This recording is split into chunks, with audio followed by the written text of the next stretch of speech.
Bonjour les amis, bonjour les amis, bonjour les amis, bonjour les amis. Et voilà. J'espère que vous allez bien les amis. C'est David Bocage qui des fois enregistre ses voix très tard le soir et dans un genre de délire de fatigue psychotique. Et j'espère que vous passez une magnifique semaine. Très content de vous retrouver à Dresse sur le tape pour un nouvel épisode cette semaine. Un épisode enregistré au Longueuil Comique. Oui, peut-être que certains vont l'écouter pour la deuxième fois s'il y en a qui étaient présents cet été au Longueuil Comique. Première édition de ce festival qui, en réponse à la chute prématurée, au décès du ZooFest qui faisait partie de Juste pour rire, a créé un vide et les gars du Longueuil Comique que je connais très bien, Stéphane, Pierre-Luc, les gars de Charlemagne, la salle Fenplace, il y en a qui sont déjà venus me voir à la salle Fenplace du Collège Charlemagne sur la Rive-Sud de Montréal. Ce sont les boys qui ont repris ça, qui ont lancé la première édition et qui nous ont accueillis franchement de manière extrêmement chaleureuse. C'est dans une école à Charlemagne, une école secondaire. Donc, il y a une vraie grosse salle, la salle Fenplace, où j'ai joué mon spectacle plusieurs fois. Où si vous êtes sur la Rive-Sud, vous êtes sûrement déjà allé voir des spectacles là. Mais pour l'occasion, il avait tourné l'école en genre de salle de spectacle. Donc, il y en avait plusieurs dans l'école, donc dans des salles de classe. Ce que je vais vous le dire, j'haïs pas pantoute. Et donc, il y avait des petits shows dans des plus intimes, dans des salles de classe. Certaines classes étaient des loges. Et l'endroit où on a enregistré l'épisode était également une classe aménagée en salle de spectacle. L'épisode est d'ailleurs filmé. Il va être disponible sur notre YouTube. Parce que c'est ça, c'était tout un service qui était fourni par le Longueuil Comique. Donc, merci à Pilou, c'est leur surnom d'amour, qui nous ont accueillis et qui ont fait de ça un véritable succès. D'ailleurs, merci aux gens qui se sont déplacés. Il y avait du monde qui était là. C'était vraiment le fun. C'était très chaleureux, très intime. On pouvait vous voir, vous sentir, pas au sens de, mais au sens de feel it. Et donc, ça a été vraiment agréable. J'ai d'ailleurs fait appel à un ami. J'aime toujours avoir des copains qui se joignent au plaisir, qui ont fait des lives. Et j'ai demandé à Sam Boisvert, cette fois-ci défenseur gaucher, à la pomme d'Adam, fier, qui est originaire de la région de Québec, qui a joué midget espoir quand même en son temps, fait des petits try-outs, des petits showcases de prep school aux États-Unis, avant de vraiment choisir l'humour. Où est-ce l'humour qui nous choisit? Bonne question. Alors, Sam Boisvert est venu avec plaisir contribuer à la discussion. Vous allez voir, il est assez réservé, pose quelques questions, mais évidemment, je suis complètement en délire là, à ce moment-là. Donc, ça m'a pallié avec moi, mais ça a été un plaisir de faire ça. Je vous parle de l'invité, des invités principaux qu'on a aujourd'hui. Certains, un des deux que vous reconnaissez peut-être, et l'autre qui est peut-être un nom, je crois, à retenir. Le jeune Québécois Alex Huang, qui évolue présentement pour les Saguenay de Chicoutimi et qui est également un espoir assez, comment dire, je dirais relevant, un espoir plutôt pertinent pour le prochain repêchage de la Ligue nationale de 2025. Il est un jeune défenseur droitier, pas le plus gros, mais extrêmement talentueux. Pour vous donner une idée, Scott Wheeler du magazine Athletic l'a mis au 18e rang de sa liste préliminaire pour 2025. Évidemment, c'est très tôt. On est présentement à l'automne 2024, donc c'est des listes préliminaires et ça va énormément bouger, mais c'est pour vous donner simplement une idée du calibre de Alex qui va peut-être être un choix de première ronde et possiblement un choix de deuxième. Bref, dans tous les cas, un choix dans les premières rondes du repêchage 2025 si tout va bien, ce qui n'est à pas peu dire, les amis. Il y a toute une histoire. Ses parents viennent de la Chine et sont extrêmement impliqués dans son succès, dans son développement. Et c'est pas parce que son père était familier avec le hockey, pour lui c'est quelque chose de relativement nouveau, mais il va sur la glace avec lui. Et Jack Han nous en parle. Jack Han qui est également l'autre invité sur le podcast. Évidemment, les gars sont des Québécois d'origine chinoise qui partagent plusieurs atomes crochus et plusieurs choses dans leur histoire, dans leur bagage.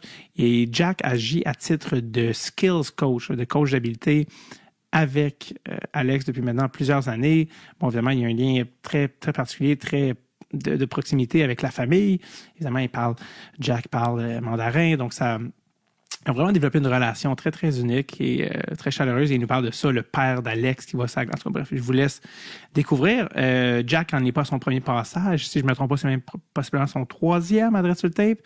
Lui qui était venu à l'époque parler de comment il s'est ramassé assistant coach des Marlies de Toronto dans la Ligue américaine. Il était revenu pour nous parler de son livre, parce que maintenant, il écrit beaucoup. Il y a même une newsletter qui est fort pertinente pour qui décortique le hockey sous des plans plus analytiques, qui pousse ça un petit peu, qui en apprend beaucoup, je pense, aux fans moyens qui vont en apprendre sur la terre, plus des tactiques ou des côtés tactiques et des équipes.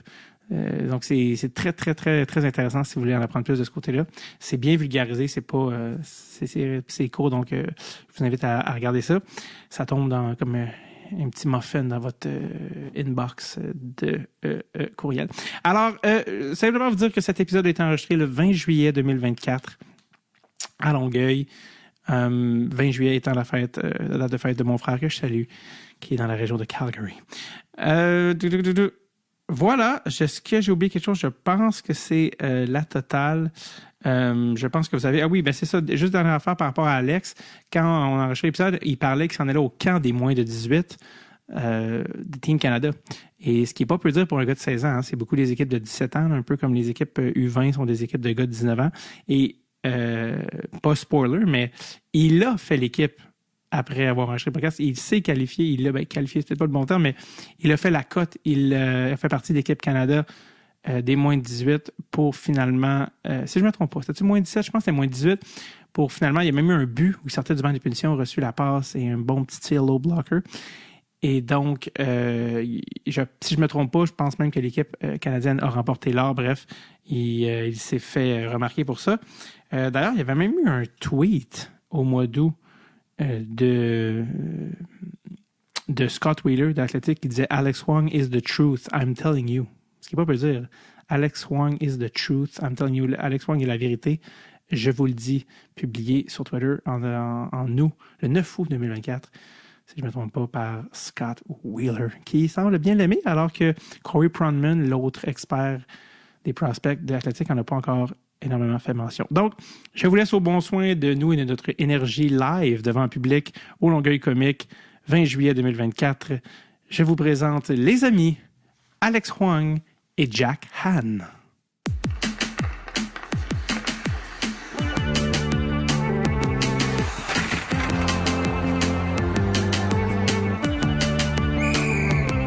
Drette sur le tape avec David Bocage. Merci d'être là, les amis. Donnez-vous de moi-même l'applaudissement. Vous êtes déplacés. Je suis extrêmement excité. Ça peut vous consoler. Il pleut dehors. Donc, vous avez fait le bon choix.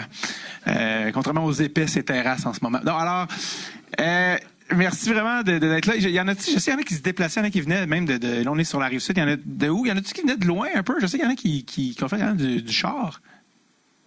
Trois-Rivières. Ça, c'est excellent, ça, monsieur. J'apprécie grandement. Est-ce que pour ça, vous aviez comme un mariage dans la région? Pour ça? Ça me touche en tabarcu. Alors, merci vraiment d'être là. Ça me touche vraiment. Est-ce quelqu'un qui bat Trois-Rivières? Lévis? Yes. Je voyais que t'étais comme, non, je vais attendre. Non, je regarde dans le back pocket, mais j'ai un petit joker. Oh, man. À la fin, vous vous battez pour un sticker. Hein? Je sais pas si vous le saviez. Non, c'est pas vrai. Merci vraiment d'être là. Y a quelqu'un qui bat Lévis? Please, quelqu'un de la Gaspésie qui est comme, oh, je vais attendre aussi. Merci d'être là, les amis. Alors, on va commencer dans le région. On est dans un time frame de festival. Et on a 3 amis qui sont là aujourd'hui. Je dis amis. Non, c'est pas vrai. On a 3 amis qui sont là ce soir, puis ça va être vraiment le fun. Je commence avec le premier. Je vais les présenter en 2 temps. Le premier, c'est un ami humoriste. J'aime ça. Vous avez peut-être déjà vu des lives de Drette sur le tape. J'aime ça avoir un ami humoriste, souvent relié ou pas au hockey, qui vient mettre un peu de sriracha dans la soupe, comme dirait Sam Breton. Donc, un autre Sam qui est avec nous ce soir. Est-ce qu'on peut faire du bruit pour Monsieur Sam Boisvert, mesdames et messieurs?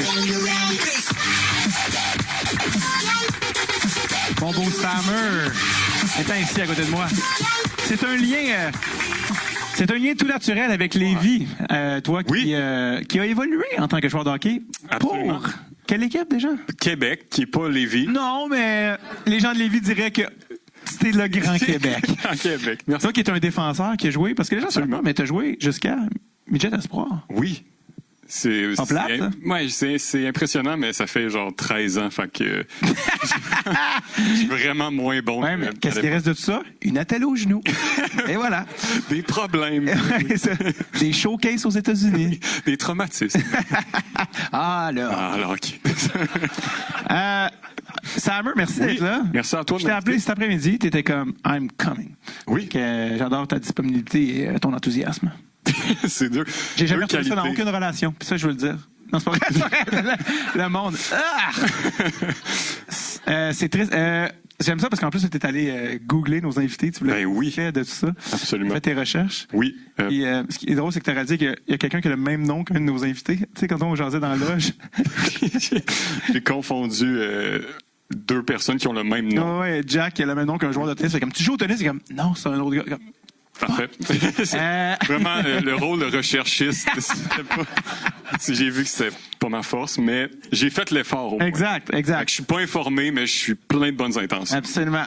Et ça tombe bien parce que un des invités qu'on a aujourd'hui est un défenseur étoile. Puis c'est le fun de le recevoir à ce stade-ci dans sa carrière parce qu'il n'est pas encore très connu du grand public, du moins pas en dehors du Québec.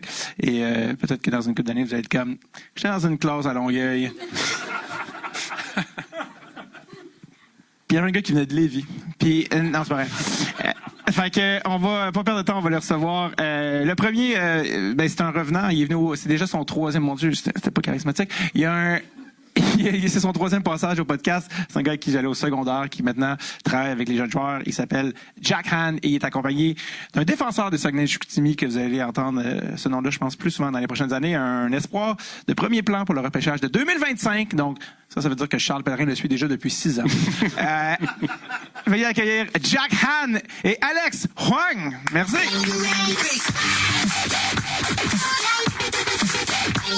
Oh, sur du Skrillex! Ils font leur entrée sur du Skrillex! La toune de warm-up de hockey. Merci les boys d'être là. Vous pouvez ramasser le micro tel... voilà. Plus proche de ta bouche si jamais tu parles. Si jamais, voilà. Alors, merci. Non, mais jamais donné les directives avant, sinon il va y avoir des accidents. Alors, merci d'être là, Jack. Merci. Voilà. Merci d'être là, Alex. Ah, merci. Bon, super. Écoute, je vais commencer avec Jack, juste pour te mettre en contexte. Si tu peux expliquer ton titre, qui est dur à définir, ta job, ton titre, et nous présenter, par le fait même, après ça, Alex, pour les gens qui ne le connaissent pas encore. En fait, en ce moment, je suis un gars dans mon sous-sol. En fait, ce qui est arrivé, c'est que... c'est quand même vrai, mais... On l'est tous un peu. Ouais, c'est ça. Le fait que tu as un sous-sol, je suis jaloux, déjà, tu vois. Alors, tu as déjà une chose de plus que... En fait, j'ai passé 3 ans dans l'organisation des Maple Leafs de Toronto, où est-ce que j'ai travaillé dans le département du développement des joueurs, puis aussi j'ai été assistant coach pour leur équipe dans la Ligue américaine, les Marlies. Pendant la pandémie, en fait, j'ai quitté ce poste-là. Je suis revenu Metalbert à Montréal. Qui vient de Lévis ici en passant? C'est juste ici. Respect, ma blonde vient de Lévis. Respect. On a acheté une maison, on a eu un enfant ensemble, puis là, c'est ça. Là, j'étais un gars dans le sol qui publie une infolettre plusieurs fois semaine. Puis, à un moment donné, le papa d'Alex m'a écrit. Il trouvait ça intéressant, ce que je proposais en termes d'information, parce qu'il y a pas beaucoup de personnes qui ont travaillé dans le plus haut niveau qui donnent l'information gratuite par-ci par-là sur Internet. Puis il m'a invité de venir rencontrer Alex puis de travailler avec lui. Puis là, ça fait, je pense, 4 ans qu'on se connaisse. Puis, tu sais, moi... quand j'étais à Toronto, c'est sûr que j'ai aidé plusieurs joueurs à atteindre la Ligue nationale, mais l'un de mes projets, c'était de prendre un joueur qui joue au hockey mineur, puis l'aider à faire ce cheminement-là vers la Ligue nationale. Puis Alex, c'est l'un des joueurs avec qui je travaille depuis plusieurs années. Puis il se rapproche de son but, puis ça me fait plaisir. Est-ce que tu peux nous présenter un peu Alex, puis Alex, on va revenir à toi dans un instant, mais juste nous le présenter d'un point de vue externe, de quel genre de joueur il est, sa position, un peu juste pour les gens qui ont un genre d'idée de qui est Alex Huang comme joueur de hockey. Alex Huang, défenseur droitier, rendu quoi, 6 pieds environ, 6 pieds et demi, 170. Excellent patineur. J'adore que tu as boosté ta fiche en direct. 6 pieds et demi. On va juste corriger le Elite Prospects et voilà. Parfait. excellent patineur, très engagé offensivement et défensivement. Vraiment un genre de défenseur moderne. Son père l'a beaucoup aidé dans son développement, puis il regarde beaucoup Cale Makar ensemble. Donc, pour eux, c'est un petit peu ça le modèle. Mais je te dirais que Alex a vraiment quelque chose d'intéressant à proposer défensivement aussi. Puis je pense que quand il va être rendu à son plein potentiel, je pense qu'il va être capable de défendre aussi bien qu'attaquer. Alex, tu as été repêché combienième par les Saguenayens? 5e au total au repêchage de 2023. Right. Fait que ça, c'était l'année dernière. Ouais. Là, dans le fond, il te reste une année junior avant le repêchage de la Ligue nationale. Oui, c'est ça le but. Je vais te demander, parce que là, vous travaillez ensemble, on est en été, on est le 20 juillet aujourd'hui, vous travaillez là présentement, souvent vous travaillez à distance, vu que tu es à Chicoutimi, mais là, vous êtes travaillé en personne. Vous étiez sur la glace aujourd'hui, hier? Hier, oui. Qu'est-ce que vous faites sur la glace ensemble? Ben, en fait, Jack, sa force, c'est vraiment sa vision puis les petits détails qui démontrent parce que je pense que j'ai déjà une très bonne base au niveau des skills, le patin, les mains, le lancer. Puis c'est vraiment des petits détails à un haut niveau qui font la différence. Puis c'est vraiment la force de Jack. Donc, on travaille vraiment les petites choses qui vont vraiment me faire progresser. Peux-tu me donner genre un exemple, donc une affaire précise que vous faites ensemble, que tu dis ça peut paraître banal ou très niché, mais d'un exemple d'affaires que vous travaillez? Par exemple, s'il y a une rondelle qui est dompée dans le coin, tes prises d'infos, comment tu fais ça? Puis quand tu touches à la rondelle, c'est quoi les actions que tu vas faire? Est-ce que tu es à 2 mains sur le bâton quand tu protèges la rondelle? Est-ce que tu es à 1 main? C'est des petits détails de même qui font vraiment une grosse différence. Toi, dans le fond, comment tu te prépares pour lui avec les vidéos? C'est quoi? Comment tu montes tes plans de match pour ce que tu vas travailler avec Alex? Ben, je dirais la raison pourquoi j'ai une approche différente des autres, mettons, des skills coach, c'est que j'arrive avec une vision plus d'ensemble. C'est-à-dire que de toutes mes années que j'ai coaché dans le haut niveau, c'était plus tactique d'équipe. Donc, comment est-ce qu'un joueur peut fitter dans ce système ou dans cet environnement-là? Donc, qu'est-ce que l'environnement demande de toi? Parce que souvent, on va voir les gens, ils vont pratiquer, mettons, ils aiment ça pratiquer leur lancer ou ils aiment ça pratiquer leur main, tout ça, mais c'est peut-être des actions que finalement, qui ne serviront pas. Donc, tu as beau être bon là-dedans, tu ne vas pas t'en servir à une fréquence assez fréquente, finalement, pour que ça fasse une différence. Donc, c'est pour ça que tu dis qu'il y a des joueurs, mettons, qui ont des outils, mais qui n'ont pas de boîte à outils. Ouais. Parce que finalement, ce qu'ils proposent comme habileté ne cadre pas nécessairement à ce que leurs entraîneurs ou leur équipe ou leurs adversaires proposent. C'est ça que Martin Saint-Louis, c'est à ça qu'il fait référence quand il dit ta game dans la game. C'est de ça qu'il parle. Oui, c'est ça. Tu l'as dit timidement, mais oui. Alex, depuis que tu travailles avec Jack, c'est quoi? Est-ce que tu vois la différence? Est-ce que tu vois concrètement les trucs? Qu'est-ce que ça a amélioré? C'est sûr que oui. Il n'y a jamais des joueurs de hockey parfaits. Il y a toujours de la place à améliorer. Puis je pense que c'est ma philosophie depuis que je suis jeune. Puis c'est à chaque jour de devenir meilleur. Puis encore beaucoup de choses que je peux encore faire mieux. Puis c'est sûr que lors des 4 dernières années, il y a vraiment eu beaucoup d'améliorations au niveau tactique, au niveau des petits détails. Puis il y a encore beaucoup de choses à améliorer, mais là, à date, c'est un bon début. Une affaire que je trouve vraiment intéressant de vous deux, c'est que vous avez des points communs en étant des Québécois avec des parents nés en Chine.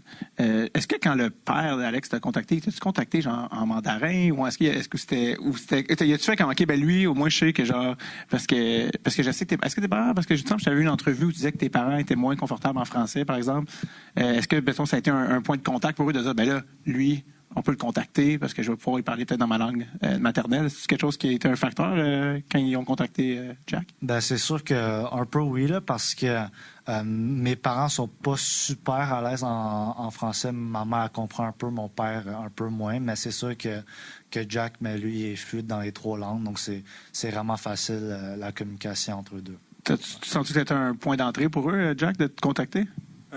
Peut-être, malgré qu'il y a quand même beaucoup de parents, soit québécois ou soit américains ou ailleurs dans le Canada, qui me contactent. Fait que je ne sais pas si c'est la seule raison. Ce que je pourrais dire, c'est que le père d'Alex, il a vraiment une bonne tête de hockey pour quelqu'un qui n'a jamais joué et qui n'a pas grandi là-dedans. Fait que, depuis que je travaille avec Alex, je travaille autant que son père parce que moi, ma philosophie, c'est que quand je travaille avec un jeune, ben aussi, je travaille avec les parents.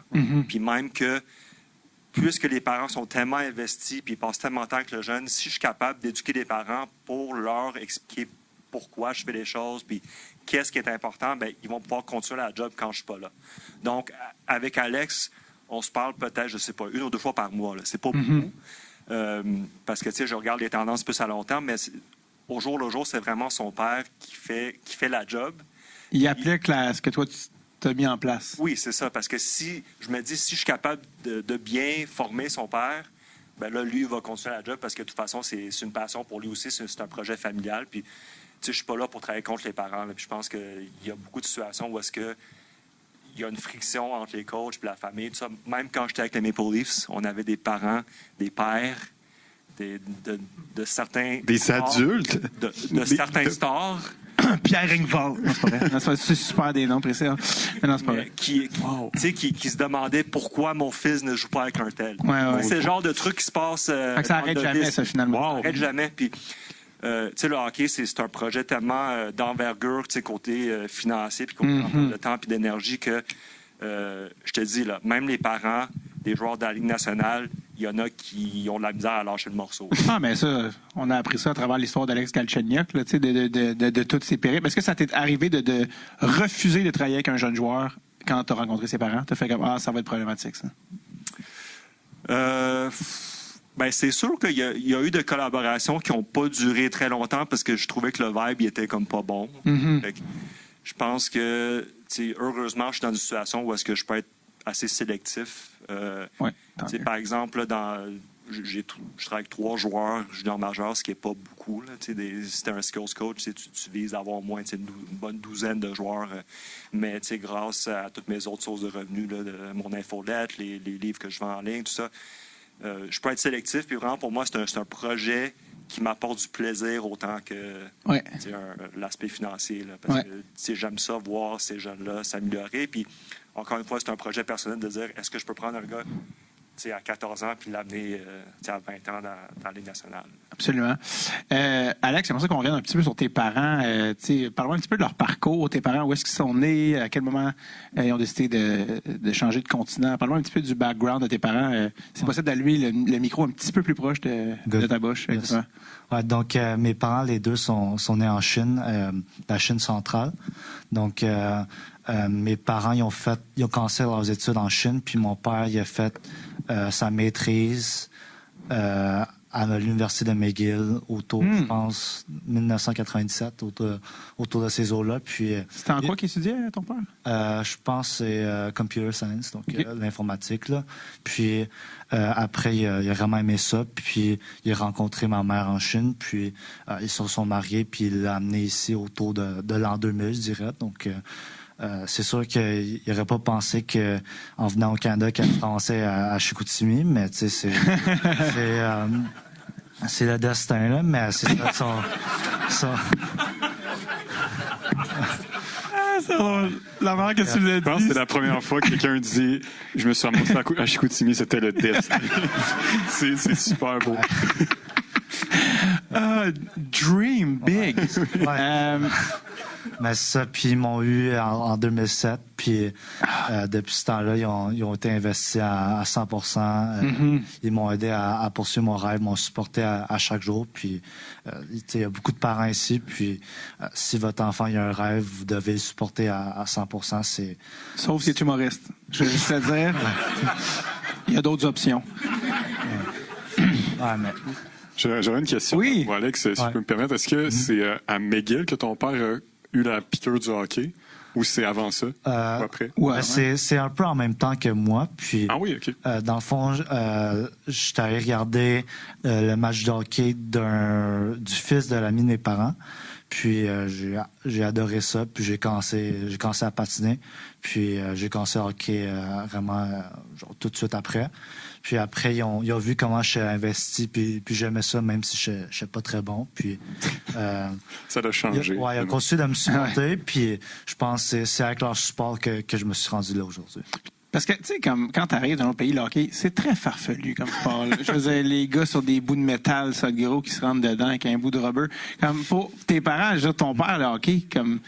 Comment il trouvait ça quand il a appris l'existence de ce sport? Ben, premièrement, pour lui, c'était tough suivre la rondelle sur la télé. Puis, après, il s'est amélioré. Puis, je pense que vu que j'aimais ça, mais lui, il a commencé à s'investir dans ça parce que lui, c'est une personne, il est investi dans tout ce qu'il fait. Puis, il a dit, mon fils, il veut devenir meilleur au hockey, même s'il est pas très bon présentement. Je vais faire mon mieux pour l'aider à devenir meilleur. Je vais essayer de trouver tous les coachs possibles, toutes les ressources possibles pour qu'il devienne le meilleur joueur qu'il aimerait être. Puis, ton père, tu disais qu'il a une bonne tête de hockey. Est-ce que il vient-tu du sport? Il vient-tu d'un autre sport? Pas nécessairement. Il n'a pas vraiment fait de sport, mais comme je l'ai dit, c'est quelqu'un d'investi. Il va faire des heures de plus. Quand il allait au travail le matin dans le train, il regardait, je pense qu'il y a plein de cartables avec des livres d'hockey à l'intérieur qu'il a imprimés, puis il regardait ça à longueur de journée. Donc, j'aimerais tellement savoir qu'est-ce qu'il y avait dans ces cartables-là. Juste comme des posters de Kovalev.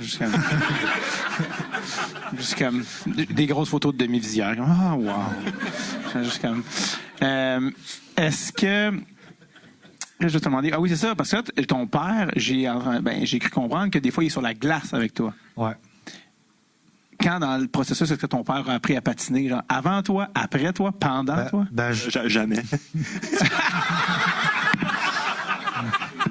Je vais traduire ce bout-là et je vais y envoyer l'extrait. Dans le sens que ton père... là, il est capable de freiner, donc... Alors que comme vous avez une courbe parallèle, genre toi, c'est comme repêchage NHL, lui, c'est comme freiner. Puis genre, vous avez chacun votre courbe en même temps. Ouais, mais...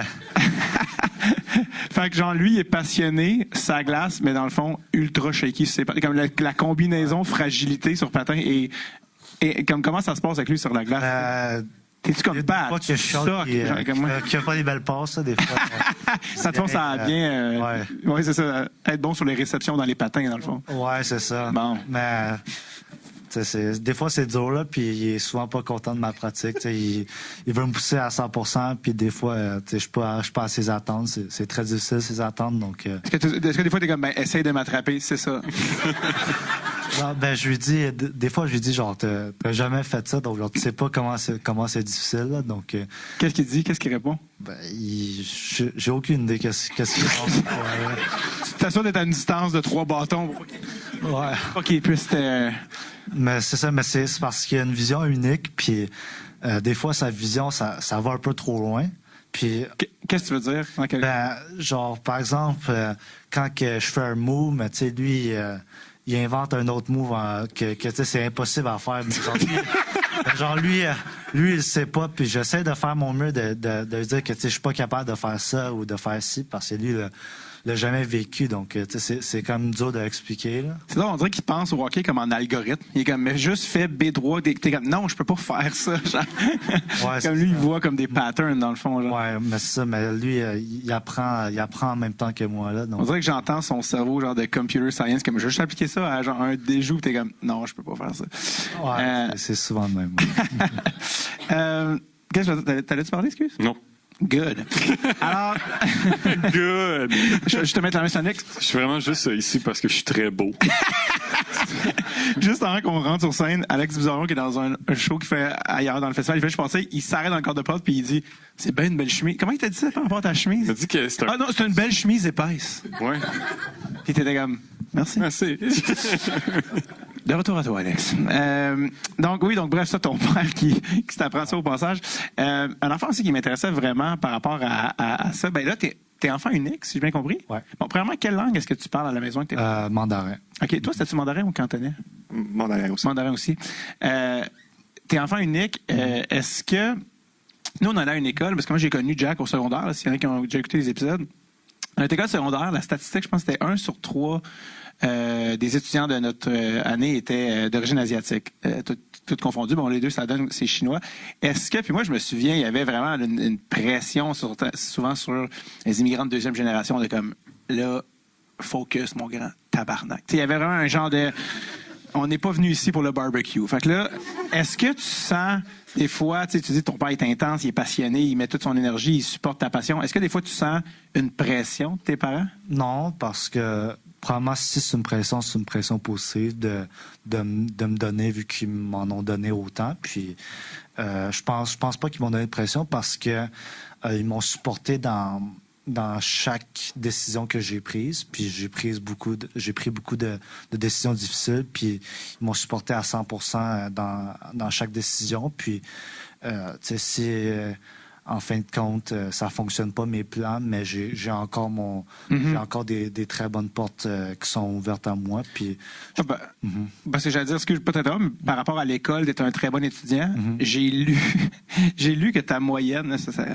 j'ai lu que ta moyenne générale était de 98%.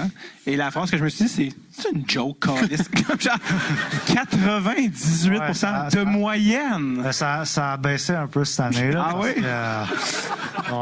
C'est parce qu'on manquait beaucoup de matchs. Manquait beaucoup de journées d'école à cause des matchs. Donc, c'est sûr que c'est un peu plus difficile.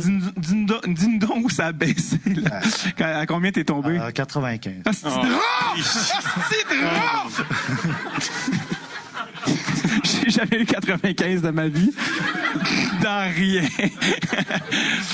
Si, pis t'es gêné d'être sur mon calice. Alors, on va... Qu'est-ce que tes parents ont dit de ta baisse dramatique des résultats scolaires? Oui, ça correct parce que c'est parce que la chimie et la physique, c'est un peu plus tough que. Oui. Parce que là, c'est ça, toi, t'étais encore au secondaire cette année. Oui, c'est ça. T'étais dans ta dernière année de secondaire. Ouais. Par rapport à tes parents, t'as été repêché à Chicoutimi. Tes parents ont décidé de faire un move qui est très, très rare, en fait, que j'ai pas souvent vu dans la Q. Par rapport à où tu allais habiter. Peux-tu me parler de ça un petit peu? Oui, donc dans le fond, mes parents, ils ont vu que mon père travaillait à distance, puis je suis enfant unique, ils ont pris la décision de venir à Chicoutimi avec moi. Donc, honnêtement, je pense que c'est une excellente décision qu'ils ont prise parce que vraiment, au niveau hockey, du midget jusqu'au junior, c'est vraiment une grosse adaptation. La game est plus vite, c'est beaucoup plus physique, c'est beaucoup de changements. Puis aussi, évidemment, j'ai à la nouvelle école aussi. Donc, mes parents voulaient vraiment alléger vraiment les changements. Puis, en venant avec moi, mais je revenais à la maison, c'était pas des parents de pension, c'était mes parents. Donc, ça m'a vraiment aidé à m'adapter vraiment au hockey junior. Parle-moi un petit peu du rôle aussi de ta mère, un peu dans l'écosystème de ta famille. Tu sais, ton père, on sait qu'est-ce qu'il fait, ta mère? Ma mère, en fait, elle cuisine à chaque jour, puis elle me transporte un peu partout, là. Donc, c'est quand même une grosse job, ouais. Puis, et souvent à l'aréna, et là aux pratiques, et là au game, est vraiment là à chaque jour pour moi. Wow. Tes parents, il y avait une année à la fois, ils ont décidé, parce que j'ai lu dans un article qu'ils avaient décidé peut-être de revenir à Chicoutimi pour la prochaine saison? On est en train d'y penser, mais je pense pas que ça va se passer parce que aussi, faut que je vive l'expérience junior en entier, faut que je vive dans une famille de pension, faut que je vieillisse, faut que je devienne plus mature. Donc, ça vient avec de l'expérience. Puis, on va se dire, je suis un peu trop gâté cette année comparé à mes coéquipiers. Puis, trop gâté? Ouais, un peu trop. Là. Même moi, je me disais, je suis un peu chanceux. Puis, aussi, de vraiment vivre l'expérience au complet, c'est vraiment une belle expérience. Il y a beaucoup de gens qui disent que c'est leurs meilleures années de leur vie. Puis, vraiment vivre ça en entier, ça va vraiment être une belle expérience. Qu'est-ce que tu allais dire? J'ai une question pour Alex. Est-ce que vous me parliez du modèle pour toi qui était Cale Makar? Tu es très bon à l'école. Est-ce que de poursuivre ton parcours dans une université américaine, ça t'intéresserait ou tu es plus attiré par jouer dans les LHJMQ, aller vers la Ligue nationale par après? Est-ce que tu as été approché par des... Oui, dans le fond, oui. Donc, présentement, la règle, c'est que dès que tu joues junior majeur, tu n'es plus éligible pour aller aux universités américaines. Ben oui, j'ai été approché par des très bonnes universités. Puis, la raison pourquoi j'étais allé dans la LHJMQ, c'est que je trouvais que c'était le meilleur fit pour moi niveau école, puis niveau... Ben, t'as moyen de baisser, là, je veux juste dire.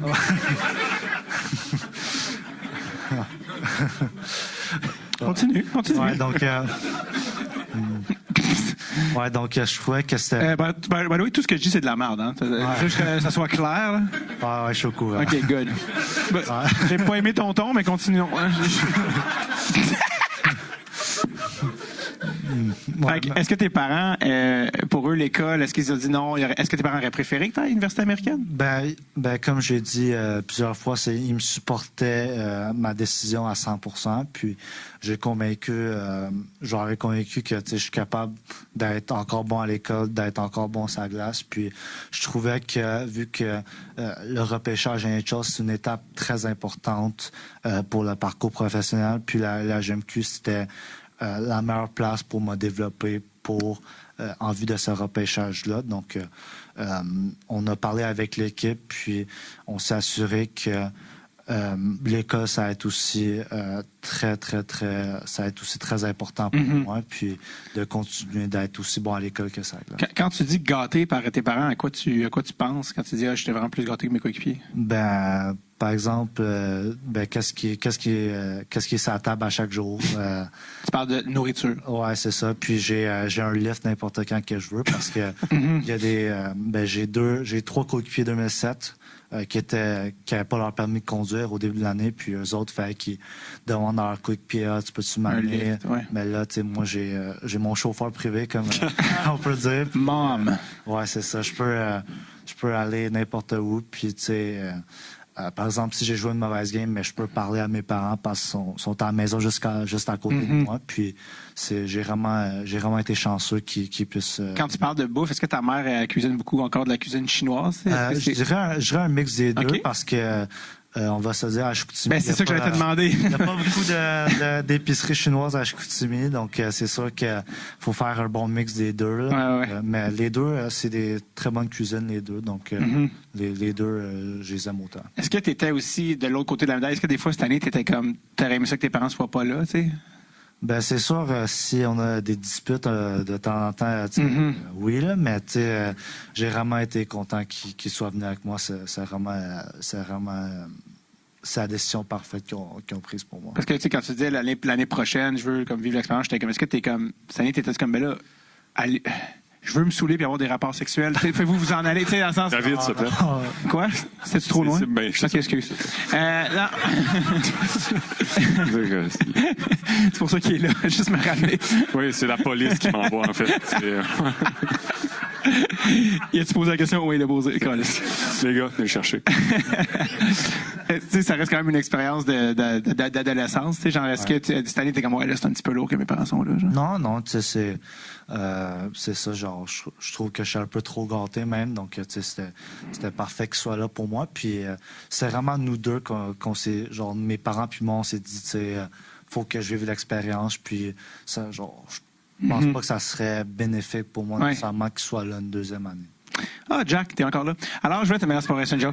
Je vais te demander, est-ce que toi, t'avais est-ce que tu relatais à un petit peu de son expérience, justement, d'arriver ici avec des parents qui s'investissent ou qui ont un plan de match? Est-ce que tu avais tu sais, là, t'as quand même, une vingtaine d'années de plus qu'Alex. Est-ce que des fois, tu te dis, oh mon Dieu, je me vois à travers lui, puis est-ce que tu as des genres de conseils, des fois, que tu t'aimerais lui donner ou tu lui donnes par rapport à gérer ce genre de situation-là? Ben oui, parce que moi, mes parents sont nés en Chine. Moi, je suis né en Chine moi-même. Je suis venu ici en première année. Puis quand Alex disait que même au début, même quand il n'était pas bon, son père le supportait puis il aidait à s'améliorer. Bon, mon père, lui, ce qu'il me disait, c'est que non, t'es pas bon, fais pas ça. Fait que déjà, pour faire tes devoirs. Ouais. Non, mais ça a changé quand même. Ben, c'est-à-dire que je le regrette pas parce qu'ils n'ont pas mis de pression sur mon hockey du tout. Je pense pas que j'aurais fait un joueur de très haut niveau, mais l'espace qu'ils m'ont donné d'explorer le hockey sur mes propres termes, je pense, m'a permis d'avoir une aventure quand même assez unique aussi. Puis aussi, tu sais, toi, de ton point de vue, tu trouves que les enfants asiatiques sont sous beaucoup de pression académique ou sportive? Pas tous, par exemple. Quand on dit asiatique, c'est trop large. Là, oui. Juste à notre école, on voyait, mettons, vietnamien, c'était une vibe complètement différente de chinois. C'était même pas, je sais pas si les Vietnamiens, souvent, c'était beaucoup plus relax. Mais chinois, je sentais qu'il y avait une pression. Tu sentais plus à fort. plein nez. Tu sentais la pression. Mais je te dirais que... Ça sentait la médecine, là, à plein nez, je te dirais. T'as les deux côtés de la médaille. Excuse-moi de t'interrompre, mais j'ai revu un gars récemment de notre secondaire. Qui ça? On n'aimera pas de nom. Qui... qui avait fait, d'origine asiatique, qui avait fait pharmacie. Ses parents étaient genre, j'étais genre, ben là, pharmacie, puis ses parents étaient comme, c'est pas médecine. Et il a fini par faire médecine. Puis il l'a fait finalement, puis j'étais comme, genre, j'étais comme, OK, c'est quand même une coupe de coche, là, tu sais, comme, c'est parce qu'il a fini par réussir, mais tu sais, c'est comme pharmacie, j'étais quand même très, tu comprends ce que je veux dire? Fait qu'il y avait quand même cette affaire-là. Tu sais, c'était pas juste tu sais, c'est un exemple, mais c'est un vrai exemple, tu sais. Bref. Je me sais plus ce que je te dirais, oui, la pression existe, puis je trouve que mes parents, par moments, ils ont été assez insistants. Par contre, l'envers de la médaille, c'est que peu importe ce que je décidais de faire de ma vie, tout ça, il me supportait à 100%. Là, côté moral, côté financier, très important. L'un de mes meilleurs amis, Charles, lui, c'est un Québécois. Puis lui, quand il allait à l'université, il payait son école, il payait, il restait à la maison, mais il payait un loyer, il payait l'Internet chez eux parce que c'est lui qui s'en servait le plus. Ses parents ne l'aimaient pas, finalement, dans une certaine manière. Il payait ses affaires. Puis ses parents le laissaient tranquille. Puis, j'espère. Ses parents le laissaient faire, ils l'ont laissé faire ce qu'ils voulaient. Finalement, il est devenu comptable comme sa mère. Mais tout ça on s'en tire jamais, c'est ça la morale de l'histoire. Non, mais pour revenir à mon point, j'ai pas dépensé une scène pendant l'université. Mes parents me payaient tout. Wow. Puis le deal, c'est que j'allais à l'école, puis je faisais mon mieux, puis j'étais mieux de réussir parce qu'ils me payaient tout. C'était un petit peu ça. Là. C'est ça le deal.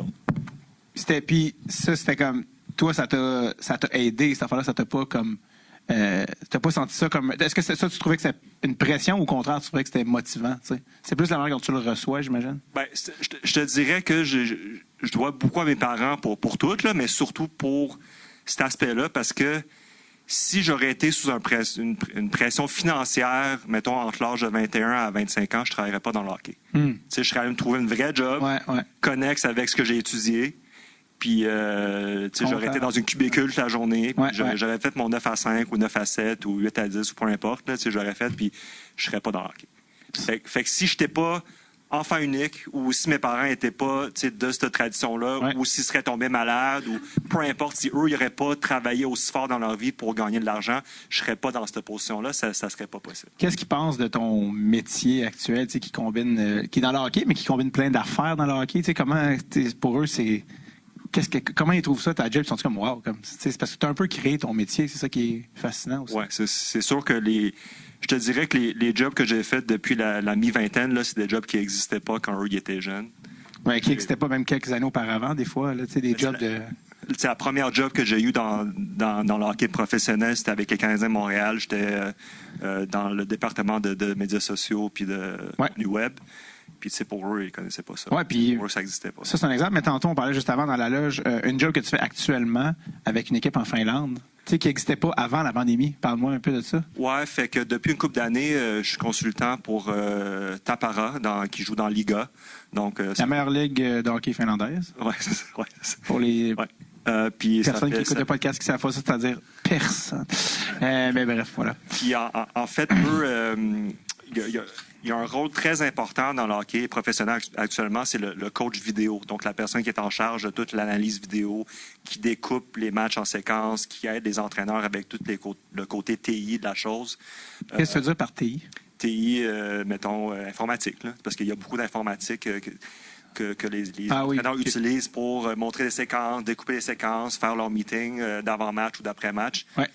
Donc, eux, ils n'ont pas une personne à temps plein. Ils m'engagent à temps partiel. Puis moi, je travaille la nuit au Canada pour qu'eux, ensuite, quand ils arrivent au bureau en Finlande le matin suivant, ils ont tout leur matériel pour la journée. Un rapport statistique, les séquences importantes, découper les tendances que j'ai identifiées, tout ça. Puis ce genre de job-là, en fait, avant la pandémie, ça n'aurait pas pu exister parce que les services web ou les partages de fichiers en ligne, ça n'existait pas au niveau que ça existe en ce moment. Pour te donner un exemple, quand je travaillais à Toronto, ma première année, c'était 2017-2018. Puis, vers la fin de l'année, j'ai fait un projet de dépistage pour les joueurs éligibles pour le repêchage 2018. Puis, ma job, c'était assez simple, c'est de découper les séquences vidéo d'environ 30 ou 35 joueurs. Donc, juste couper leurs chiffres. Si embarque sur la glace, je pars Je pars le timer, puis quand il débarque, je l'arrête, je découpe la séquence vidéo, je mets ça dans un fichier, je mets ça sur Dropbox, puis j'envoie ça à mes collègues. Okay? Ça m'a pris 100 heures de travail faire tout ça. Au moins. Là, à cette heure, tu vas sur un service comme SportLogic, comme Instat, comme Sport Contact. C'est déjà fait pour toi. Il y a quelqu'un d'autre ou un algorithme. Il y a quelqu'un d'autre qui a déjà fait ce job-là. Ça prend 0 minutes. Fait que ça, juste pour te dire à quel point ça a changé. Oui, tu allais dire, Sam? Non, vas-y, David. Wow. J'ai dit wow. C'est vraiment ce que j'ai dit. My son. Mais j'ai une question après, par Oui, vas-y. pour Jack, si je peux me permettre. Oui. Parce que c'est fou à quel point ton CV est diversifié, à quel point tu as quand même fait plusieurs trucs. As-tu un objectif précis en tête, d'accumuler toute cette expérience-là? As-tu genre un rêve de métier? J'ai l'impression que peut-être la réponse est évidente. Là, je te pose la question, mais je me demande si tu entraîné à être coach dans la NHL, mettons, ça serait-tu ça le... Puis, juste en réponse, tu peux mettre ton micro plus proche, s'il te plaît, à ta bouche. OK. Voilà. Plus proche, puis parler vraiment moins fort. Non, c'est pas vrai. Oui, mais c'est vrai, parce que c'est une bonne question, parce que des fois précédentes que tu étais venu au podcast, tu avais mentionné des fois, puis ça évoluait entre les fois où tu venais au podcast de coaching à travailler dans le management, puis tu es rendu dans d'autres choses. Fait que, où est-ce que tu es rendu dans, I guess, l'objectif? Ben, j'ai une maison avec une piscine. Fait que ma vie est faite. Non, mais pour vrai, c'est drôle, c'est comme pour certains c'est un rêve, pour certains c'est comme une pendaison, comme virtuelle. Bref, mais oui, continue. Ben, c'était le rêve à ma blonde. Puis Yes! fait que là, on a fait un compromis, puis là, on a une piscine. Lévis! Yes! Mais je te dirais que quelque chose que j'ai appris entre 25 et 35 ans, là, c'est que il y a des objectifs que tu te fixes parce que ça tente vraiment. Puis il y a des objectifs que tu te fixes parce que c'est prestigieux, puis tu penses que ça va te donner du street cred. T'sais. Par exemple, j'ai l'un de mes bons amis dans le hockey que son équipe a gagné la Coupe Stanley. Puis lui a fait partie de ça, il a travaillé super fort, ils ont fait une excellente job. Mais je veux dire, je regarde sa vie, là, puis il a une très bonne job, puis c'est super cool ce qu'il fait, mais ça n'a pas changé. Là. Fait que, mettons, tu bases toute ta vie sur le fait de gagner une Coupe Stanley ou non. Je sais pas. Je sais pas si tu vas être déçu. Même si tu y arrives. Ça implique beaucoup de chance aussi. Là, oui, il y a exact. Plein d'autres facteurs. Exact. Fait que, je pourrais dire, j'aimerais ça être entraîneur-chef d'une équipe de la Ligue nationale, tout ça. Mais est-ce que ça veut dire que je vais être heureux si j'arrive? Pas nécessairement. Est-ce que ça veut dire que je vais forcément être malheureux si j'arrive pas? Non. Mais un VUS hybride, ça, c'est plus ton genre d'objectif. Non. Tu le fais douter, là. C'est ça. Non, mais si tu veux parler de char 2 secondes, là, je conduis une Subaru WRX. Nice. C'était ma voiture de rêve quand j'avais, je sais pas, là, 12-13 ans. Fait que toutes les cases sont toutes cochées, finalement. Ouais, c'est ça. Non, mais là, j'étais comme rentré dans une petite passe parce que je voulais acheter une 3e char, puis ma blonde était comme, non, t'auras pas ta Miata parce que c'est Mais t'as la piscine. Enfin, je veux qu'on ait l'air climatisé. Alors, t'as comme dit plein de... C'est drôle parce que tu parlais des leçons apprises entre 25 et 35, puis l'autre jour, j'étais comme... T'apprends plein d'affaires dans cet âge-là, comme... J'ai réalisé qu'il y a beaucoup plus de gens que je pensais font de la coke. Mais tu sais, on n'a pas les mêmes leçons qu'on a apprises, mais... You live, you learn. Je veux savoir, parce qu'on parlait de ton infolette tantôt, ça aussi c'est une affaire, est-ce que tu peux la nommer ou les gens qui veulent s'abonner? Parce que tu fais des textes que moi je les reçois là, sur mon adresse Tape. Je lis jamais, non c'est pas vrai. Et je passe à travers et t'abordes le hockey avec un angle vraiment intéressant, tu sais, puis tu t'amènes des points, d'ailleurs c'est ça qui t'a fait découvrir du père de Alex. Il y en a des intéressantes. J'aimerais te demander d'entrée de jeu, parce que ça s'adresse un peu aux coachs hockey mineurs, aux parents, ça s'adresse à beaucoup de gens qui veulent un peu comme décortiquer, comprendre des aspects du hockey. De ton infolette, tu as fait sur une base très régulière, quel sujet, article sur lequel tu as eu le plus de feedback? Tu vois que tu as comme peut-être touché à une corde. Est-ce que tu peux me parler de peut-être ceux qui ont été peut-être, toi c'est le plus populaire, ou tu sens que tu as le plus parlé à beaucoup de monde avec ça? Ton best-of, si on veut. Ouais, fait qu'en fait, pourquoi j'ai parti l'infolettre qui s'appelle Hockey Tactics Newsletter? C'est parce que en avril 2020, j'ai quitté l'organisation de Toronto. Là, on était en pleine pandémie. Il n'y avait pas de hockey qui se jouait nulle part. Il n'y avait pas de job nulle part. Fait que là, chier des tacles. Pour vrai, là, chier des tacles. J'ai comme, qu'est-ce que je vais faire? mon loyer était de 2500 $ par mois, tu comprends? Ouais. Puis, non, mais c'est ça, comme, Ouais. qu'est-ce qui arrive, tu sais? Puis je me suis dit, OK, j'ai toujours aimé ça écrire, j'ai toujours aimé ça vulgariser. Puis je me disais, ça aurait l'air de quoi si quelqu'un qui a déjà travaillé avec Carl Dubas directement dans l'organisation des Maple Leafs, qui a coaché dans la Ligue américaine, qui a coaché du hockey féminin universitaire à McGill, tout ça. Si j'écrivais n'importe quoi sur ce que je voulais écrire, là, ça aurait l'air de quoi? Puis je l'ai fait. Okay? Fait que, c'est combien d'abonnés maintenant? Là, on est rendu à presque 8000. C'est impressionnant. Ouais. Wow.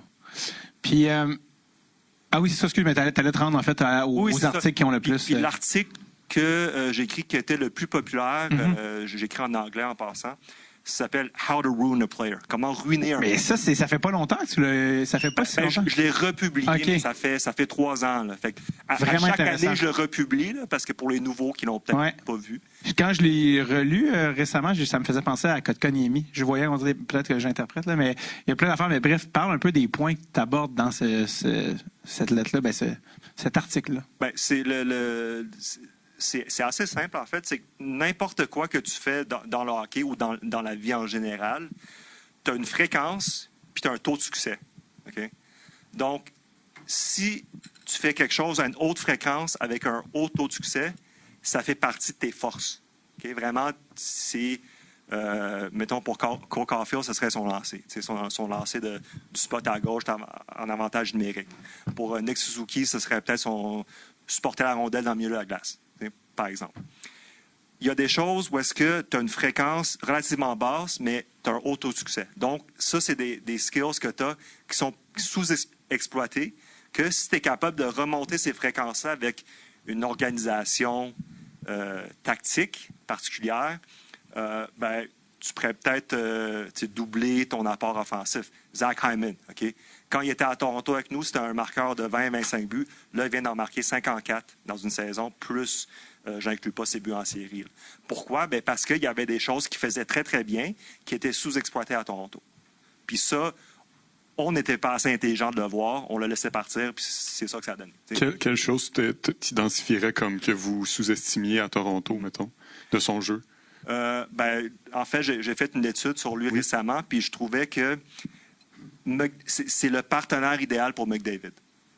Dans le sens que McDavid, c'est surtout un passeur, et Hyman se place dans des situations où est-ce que si McDavid lui fait la passe, il y a un filet ouvert. Right. Okay. Alors que quand il jouait avec Marner, c'était un petit peu ça aussi, mais Marner, il est moins dynamique que McDavid, il crée un petit peu moins.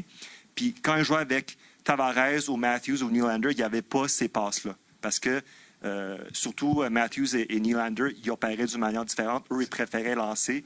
Puis Hyman, il a beau être à la bonne place. Oui. Ça serait quand même, je pense, pour l'équipe, c'était quand même plus intéressant que Matthews prenne le lancer. Wow! OK. Non, mais c'est fou quand même. Fait que c'est même, il y a un lien avec les autres joueurs aussi, des fois. Oui, c'est ça qui est fascinant. Exact. Puis, dans l'étude que j'ai faite sur Hyman, je trouvais que 3 facteurs sur 4 n'impliquaient pas nécessairement ton skill set à toi. C'est comment ton entraîneur t'utilise, c'est comment tu interagis avec tes coéquipiers, puis c'est à quel point que tu es chanceux d'être dans la bonne équipe, d'être en santé, ci et ça. Là. Donc, 3 facteurs sur 4 ne dépendent pas de toi. Incroyable. C'est drôle parce que Zach Hyman, cette année aussi, ça a fait beaucoup jaser parce qu'il y a eu des articles, je ne sais pas qui avait sorti, Zach Hyman, il est dans la Ligue nationale parce que son père est très riche. Tu sais, c'était comme une affaire qui était sortie, puis je pense que tu s'était exprimé là-dessus, puis bon, c'est parce que vu qu'on parle de lui, ça me fait penser à ça. Qu'est-ce que tu pensais d'un peu de ces articles-là, parce que Zach Hyman, son père, je sais pas, il avait acheté genre une Ligue Junior A, puis tu sais, qu'est-ce que tu pensais de cette position-là sur Zach Hyman? Du point de vue du joueur, c'est sûr que ça aide d'avoir des ressources. Je veux dire, lui, il a grandi dans un milieu privilégié où est-ce qu'il a eu toutes les ressources. Son père achetait des équipes JTHA pour l'encadrer puis manipuler un petit peu sa situation, tout ça. Fait que oui, c'est sûr que son enfance privilégiée l'a aidé.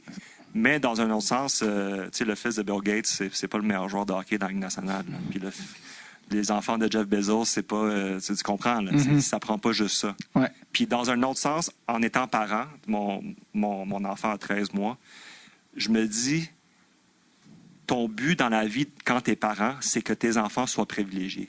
Tu comprends ce que je veux dire? Puis ça, c'est peut-être quelque chose qui est moins présent dans la culture nord-américaine, mais tu parles à quelqu'un d'origine chinoise, peut-être indienne, ou quelqu'un qui vient d'une autre culture, là, puis tu vas rapidement comprendre que ton but dans la vie, c'est que ton enfant soit privilégié. C'est pas que pour toi. Tu comprends? Mm-hmm. Ben, ça ne pourrait pas mieux incarner, je pense, que ce que le père d'Alex fait avec lui, dans le fond. Oui, exact. Par rapport à ton enfant, je ne me souviens plus où je t'avais vu parler de ça, que Carl Dubus, parce que tu n'avais pas d'enfant à l'époque, tu avais mentionné, tu avais donné un genre de conseil de famille sur l'importance d'avoir des enfants. Peux-tu me parler de ça un peu? Oui, c'était l'été 2019. Fait que là, on allait au tournoi recrue à Traverse City. Puis c'était ma première année comme assistant coach dans la Ligue américaine. Mais Carl, il a fait le voyage avec nous pour justement assister au tournoi, tout ça. Puis là, on prenait le déjeuner ensemble. Puis là, sur mon téléphone, je lisais un livre sur l'adoption des anciens chiens de course, tu sais, les greyhounds de course. Parce que, je sais pas, ça me tentait d'avoir un chien. Puis je trouvais que ça allait apporter un petit peu de vie chez nous avec ma blonde, tout ça. Ça, c'est vraiment une idée de gens qui n'ont pas d'enfants encore. Ouais, non, mais quand tu n'as pas d'enfant à Toronto, c'est ça, tu achètes un chien. Mais, fait que là, Carl était assis à côté de moi, m'a demandé c'était quoi que je lisais. Puis là, j'ai raconté ça. Puis il a dit, tu sais que t'es mieux d'avoir un enfant rendu à ce point-là. T'sais. Puis là, j'ai dit un petit peu bêtement, j'ai dit, non, ça finit ici. J'ai pas de plan pour avoir des enfants, tout ça. Puis, finalement, une couple d'années plus tard, on a changé d'idée. Puis on a eu William, ça fait 13 mois. Là. Puis je pense que c'est vraiment c'est un très bon conseil qu'il m'a donné. Parce qu'entre-temps, on a eu un chien, puis ça n'a pas vraiment marché. Là. mais pour vrai, comme être parent, je pense que c'est une expérience assez spéciale dans la vie. Puis si ça tente, puis si tu te sens capable de faire face à ce challenge-là, je le conseillerais parce que c'est vraiment quelque chose de très... Qu'est-ce qu'il t'a dit pour te vendre l'idée, ou en tout cas te convaincre? C'est quoi ses arguments pour... Non, il faut que tu sois parent. Sur l'expérience. C'était pas tant l'argument, j'étais juste surpris à quel point il était insistant. Puis, non, mais... Voulais-tu avoir des enfants avec toi? T'as juste pas lu les signes. Non, mais c'est un truc extrêmement personnel, évidemment, mais j'étais surpris que il y a une opinion tellement définie là-dessus. Mm-hmm. Puis, tu sais, j'ai repensé de temps à autre, puis après coup, tu sais, une couple d'années plus tard, ma blonde, parce qu'elle aussi n'était pas sûre, puis à un moment donné, je pense que c'était peut-être l'horloge biologique ou quelque chose, là, puis à un moment donné, elle était sûre. Puis la journée qu'elle était sûre, je t'ai dit, OK, j'embarque. C'est ça. Fait que toi, tu étais prêt quand elle a dit... ou c'est ça que tu voulais dire? Dans ça, quand elle a dit, OK, là, je suis sûr, toi, tu avais déjà eu ta réflexion par rapport à ce que Carl t'avait dit? C'est ça que tu voulais dire? Oui. Cool. Toi, Alex, veux-tu avoir des enfants? Ben non, c'est une joke. C'est 16 ans encore là. Il est très bon avec les enfants. Alex. Ah ouais, mais il était avec ton gars justement avant que vous veniez, right? Non, OK, bon, on n'ira pas là. Mon commentaire inapproprié tantôt était moins malaisant que ça. Oui, ça fait. Ah oui, c'est ça. Tu as travaillé, je sais pas si tu veux qu'on en parle, mais je trouvais ça intéressant. Tu as travaillé avec un gars qui a été repêché top 3 cette année. Oui, Beckett Seneca, qui était, je pense, l'un des préférés à Snake aussi. Là. Ah oui? Je pense que Snake l'avait eu numéro 4, fait qu'il était vraiment dans les eaux. Pour ceux qui ont regardé l'épisode de repêchage, Beckett Seneca, c'est celui dont Charles parlait, qui disait, parce qu'il a grandi de 5 pouces en genre un an et demi, donc il disait qu'il avait des très longs membres, que c'était un bon joueur de hockey, mais tu le voulais pas comme serveur. Parce que dans le sens qu'il était rendu, il n'y avait pas encore toute la... Exactement, la dextérité, merci. Une chance que j'ai des gens qui me souffrent du vocabulaire, j'en ai pas. La dextérité de faire ça, puis finalement, son stock a monté jusqu'au repêchage, puis on se demandait jusqu'où, top 10, top 5, et finalement, il est sorti 3e à Anaheim, ce qui a permis évidemment à Ivan Demidov de glisser au 5e rang pour le Canadien de Montréal. Tout ça pour dire, tu as travaillé avec Beckett Seneca. Parle-nous un peu de ce genre de gars-là, parce que c'est tout le temps vraiment intéressant, un gars qui devient super hot jusqu'au repêchage, parce que des fois, ça fait des vols, 5-10 ans plus tard, des fois, c'est comme, des fois, ça donne Jesperi Kotkaniemi. Donc, on ne sait jamais où ça tombe. Parle-nous un petit peu de Beckett Seneca. Qu'est-ce que tu as fait avec lui, son profil, bref. En fait, Beckett, je l'ai connu pendant la pandémie. À ce moment-là, je faisais des voyages à l'occasion à Toronto pour travailler avec des joueurs qui jouent dans le JTHL là-bas. En fait, son agent, c'est quelqu'un qui lisait mon infolette depuis assez longtemps. Donc, de temps à autre, là, il m'appelait puis pour faire une consultation avec certains de ses clients. Donc, on n'a pas travaillé sur une base très, très régulière, mais j'ai fait quelques appels Zoom avec lui. J'ai rencontré ses parents, je l'ai vu jouer en personne. Puis, honnêtement, j'étais très surpris de le voir partir 3e.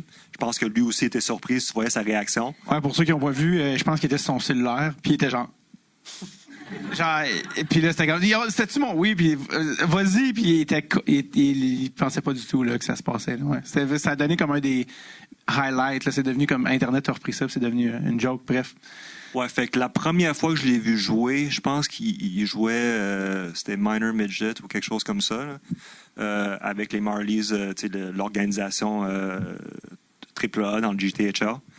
Puis à ce moment-là, c'était un joueur de taille moyenne, de vitesse moyenne, mais avec une très bonne intelligence de jeu. Puis, tu sais, tantôt, je mentionnais l'idée de la fréquence. Donc, lui, ce qui m'avait vraiment attiré, c'est que c'est un joueur, par son positionnement, qui recevait la rondelle sur une très grande fréquence. Donc, ça, c'est une recherche que mon ancien collègue Darryl Belfry a faite il y a une dizaine d'années. Il a trouvé que les joueurs élites dans la Ligue nationale, ils recevaient en moyenne une rondelle à tous les 20-25 secondes. Donc, ils touchaient la rondelle 2 fois par présence sur la glace. Okay? Ce qui est beaucoup, là. Ce qui ne semble pas beaucoup, mais qui est beaucoup. Ouais, OK. Okay? Donc, ça veut dire pour un gars comme Matthews, McKinnon, Patrick Kane, McDavid, Jack Hughes, etc., chaque match, ils ont entre 30, 35 ou 40 opportunités de toucher à la rondelle puis d'influencer le jeu dans ces moments-là.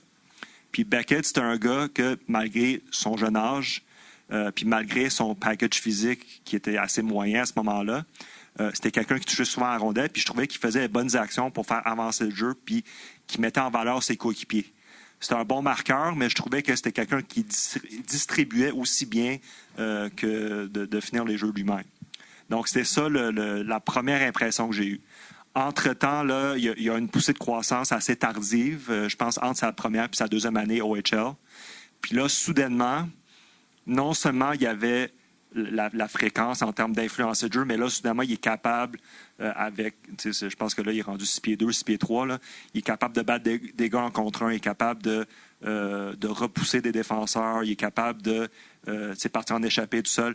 Fait que je pense que ces deux qualités-là ensemble, ça va faire de lui un très bon joueur. Tu parles des gens qui sont abonnés à ton infolette. Ça, c'est la portion show-off. Est-ce que ça tente de name-dropper? Y a-t-il du monde que tu dis, je peux pas croire que cette personne est abonnée à mon infolette, que t'es comme, brag. Je te donne l'opportunité de braguer sans aucune vergogne. Ouais, il y a plusieurs DG d'équipes de la Ligue nationale. Il y a plusieurs joueurs de la Ligue nationale, des coachs dans divers pays. Là. Fait que je pense que c'est rendu peut-être une référence pour le milieu. Tu sais, que tu le sens? Si tu veux avoir une deuxième opinion de quelqu'un qui sait quand même de quoi il parle, mais qui n'est pas qui est pas orthodoxe. Qui est dans son sous-sol. À Saint-Bruno. Voilà. D'ailleurs, dernière affaire sur l'infolette, mais t'as fait une infolette dans laquelle tu m'as nommé et tu parlais de Red sur le tape. Et ça me faisait rire parce que je sais pas si tu te souviens, c'était quoi le titre de cet article-là? Non, je me souviens. Comment ruiner ta vie? Non, exact. Oui! Non, c'était... Parce que je checkais tantôt, j'étais comme, oui, c'est ça qu'elle parlait, parce que je checkais les infolettes, j'étais comme, oh mon Dieu, quel... c'est que dans le titre, c'était How to Become Famous, ce que je ne suis pas. C'est ça qui me fait rire. Puis dans le truc, tu parlais un peu des gens avec qui tu allais à l'école, parce que ça a donné que dans notre année à l'école, il y avait également l'autrice, compositrice, interprète, Cœur de pirate. Exactement. Et ça me faisait rire que j'étais nommé dans ton truc parce que j'étais comme, je avais le goût de rire d'être comme, non, je suis pas une référence de rien. Arrête tout de suite, envoie pas le monde dans le fossé. Bon, bref. Je voulais aussi un petit peu, je voulais savoir en fait au son, il nous reste combien de temps? J'ai pas amené de timer. Oh, bonne question, je te dirais, en direct. J'ai aucune idée. Je pense que c'était-tu 1h15? C'est peux-tu? Bon. Ben, merci. Donc voilà, parce que tu vérifieras si jamais avec Steph ou quoi que ce soit, mais je ne veux pas trop bosser pour les gens après nous. C'est qui est après nous? C'est Fleur Rire. Bon, on s'en colle. C'est qui ça, Fleur Rire? Premièrement, le titre à chier. Deuxièmement, des fleurs. Pas drôle. Non. Non, je voulais qu'on parle, parce que là, on vous parle vraiment en canot séparé, le jeu back and forth. Mais je voulais un petit peu parler à Alex, savoir comment tu approches la prochaine année, tu sais, l'année de repêchage. On parlait tantôt de bon, je vais pas dire anxiété de performance, mais tu sais, dans la visualisation, tout ça, comment tu entrevois la prochaine année? Qu'est-ce que tu veux améliorer dans la prochaine année? Ben, c'est sûr, probablement, j'ai hâte de vivre l'expérience. C'est quelque chose que tu vis 2 fois dans ta vie, une fois junior majeur, une fois Ligue nationale, ton repêchage. Donc, je veux en profiter parce que ça va être sûrement, si je me fais repêcher, ça va être la dernière fois que je me fais repêcher. Donc, dis pas ça, on sait jamais. Non, c'est pas vrai. Je comprends. Est-ce que tu te mets des objectifs de... je veux être repêché. Il y a beaucoup de. Moi, j'ai été au repêchage, puis on l'a vu beaucoup. Il y a le call-off de la première ronde, parce que le reste du repêchage est la deuxième journée. Donc, la première journée, première ronde, deuxième journée, ronde 2 à 7. Est-ce que toi, tu te dis, je veux absolument être la première ronde? Est-ce que tu penses à ces affaires-là? C'est sûr, le but, c'est de donner des buts ambitieux. J'ai des grosses ambitions. Je pense que mon année de repêchage à la GMQ, je m'en rappelle plus c'était quoi précisément mon but, mais c'est encore plus gros que qu'est-ce que le résultat final. Puis c'est sûr que je dis à mon père, je sous-performe toujours mes buts. Donc si je mets la barre haute, très haute, mais si je suis en dessous de la barre, ça va être pas super non plus. Donc, mais c'est-tu encourageant ça ou très déprimant de genre j'atteins jamais aucun but parce que tu comprends ce que je veux dire? Est-ce que c'est trop une pression de dire je veux être premier au total? Non, on calme tout.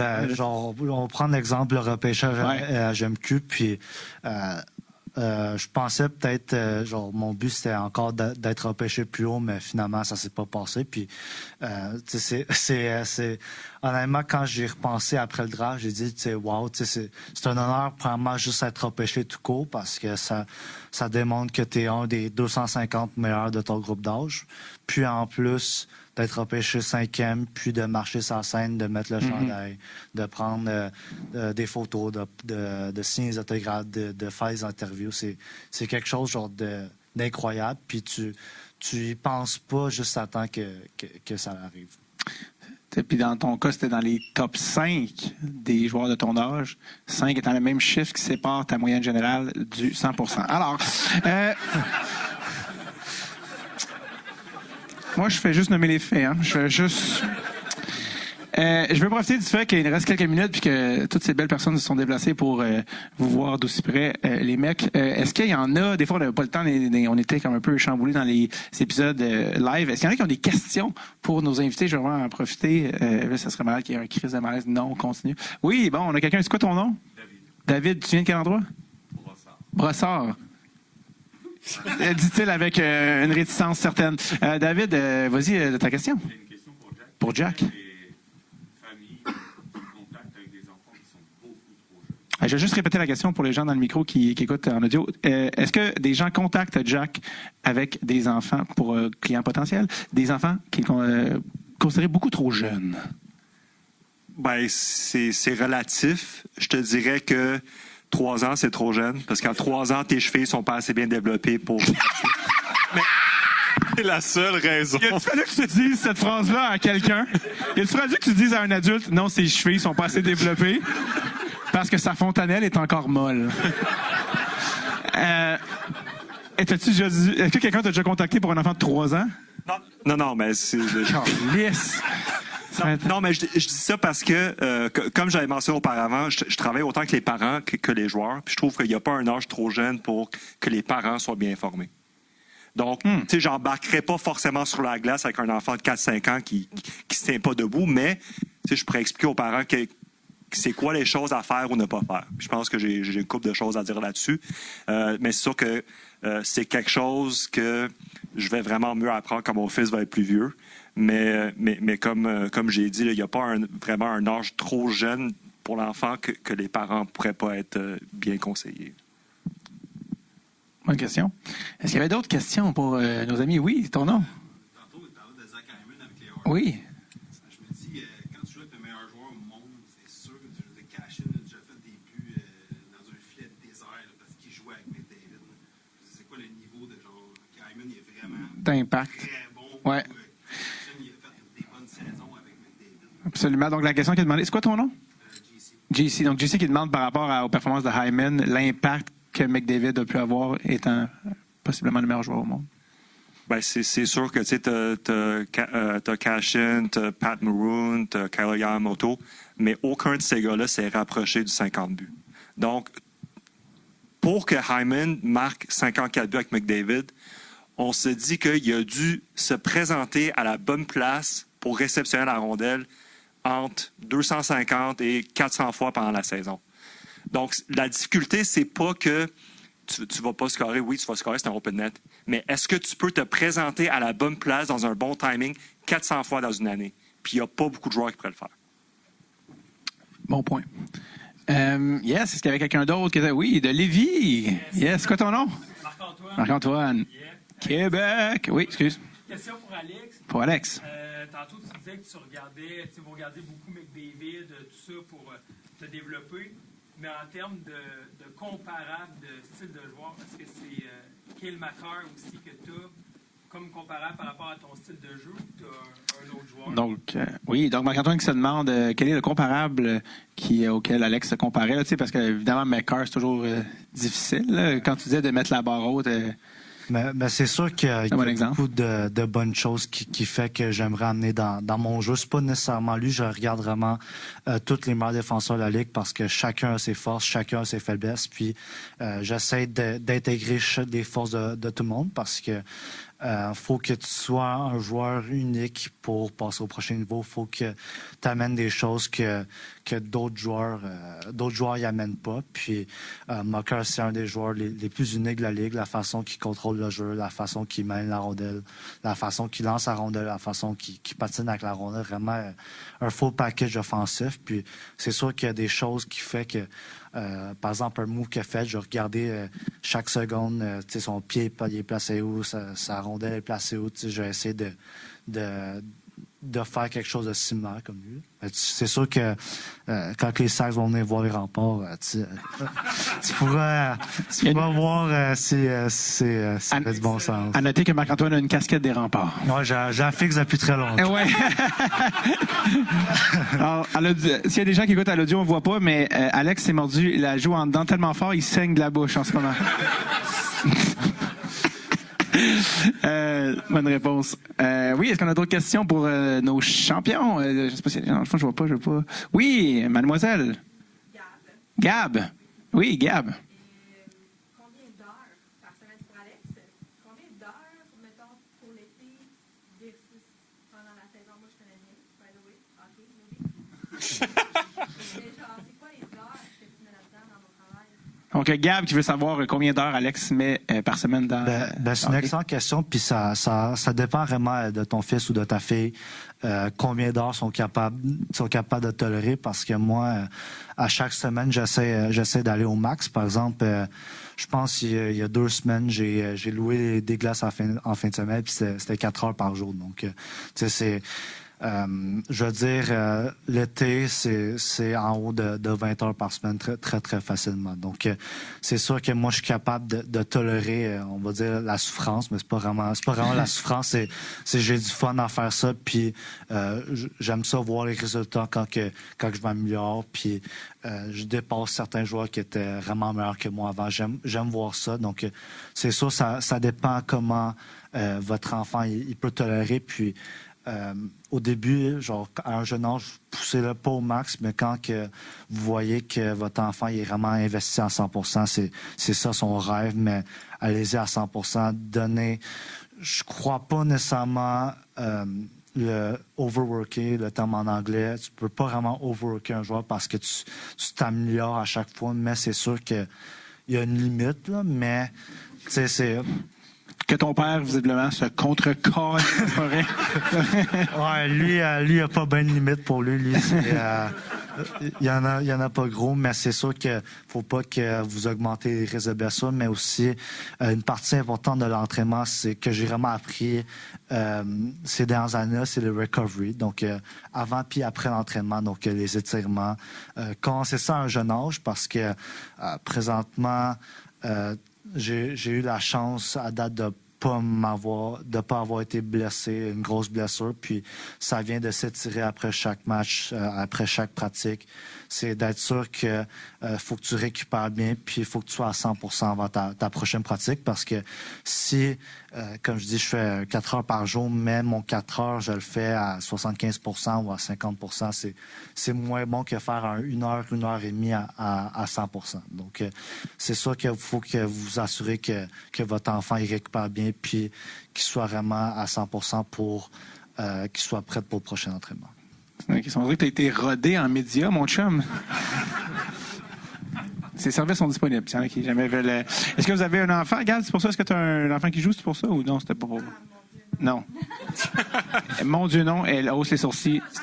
OK. Ils sont pas intéressés, parfait. Je te souhaite pas ça, ni à personne. Génial. Cool. Il reste encore du temps en arrière? C'est pas mal là. Donc, encore 4 questions. Non, c'est pas vrai. Merci énormément, les amis, d'être venus. Écoute, on souhaite la meilleure des chances à Alex qui s'en va. T'as un tournoi, là, qui s'en va dans... Ben, tu pars quand? Demain, non? Non, je pars le 27 juillet pour Calgary. Donc, c'est le camp de sélection pour l'équipe Canada pour le tournoi Linka Grosky qui va, je pense, se tenir du 5 au 10 août. Exact.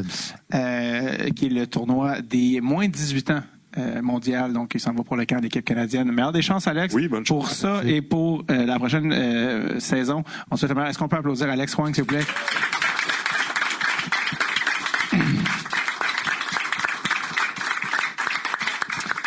Également, Jack, où est-ce qu'on peut suivre? Tu as ton infolettre? Où est-ce qu'on va pour s'abonner à ça si on veut avoir des nouvelles de Zach Hyman?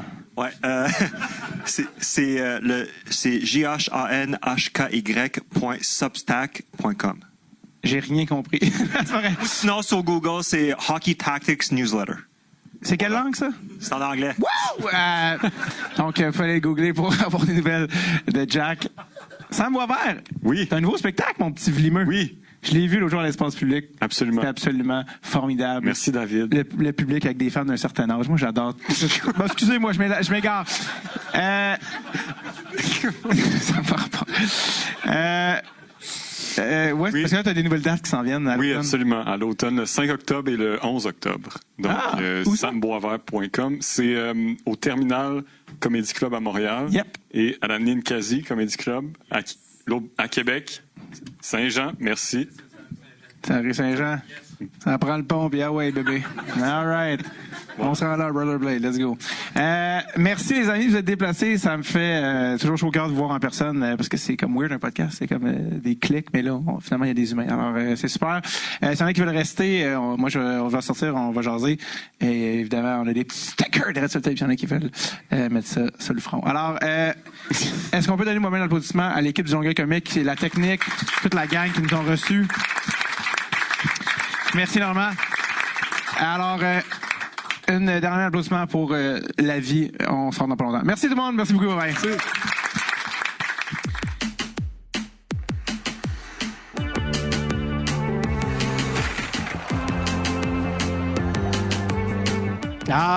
Merci les boys, merci au Longueuil Comique, merci aux invités, mais autant aussi au co-animateur Sam Boisvert, mesdames et messieurs. Sam est présentement en train de rouler un nouveau spectacle qui est absolument fascinant. Il y a un style d'humour, il est tellement adorable sur scène, il est tellement drôle. C'est un nouveau show qui est en train de rouler. Allez voir ses dates. Il joue à Montréal, il joue à Québec. Sam Boisvert, suivez-le sur les réseaux sociaux. Une belle petite soirée, là, c'est pas plate. J'en profite également pour souhaiter la meilleure des chances à Alex dans cette saison de draft. Jack également qui le suit et dont la carrière ne va qu'en florissant. Je remercie également toute l'équipe technique du Longueuil Comique qui a filmé et enregistré l'épisode. Je vous rappelle que l'épisode est disponible en vidéo sur notre YouTube. Je tiens à le prononcer comme un baby boomer, c'est dans mes valeurs. Je remercie également Fred Levac au montage, également Amélia McGuire Saint-Onge, et également j'en profite pour mentionner Anthony Frochette qui souvent pour les épisodes vidéo fait du montage ça, et donc je lui dois une fière chandelle. Merci les amis, passez une magnifique semaine et on se retrouve la semaine prochaine pour un autre épisode de Radio Enfer. OK. Ciao, baby.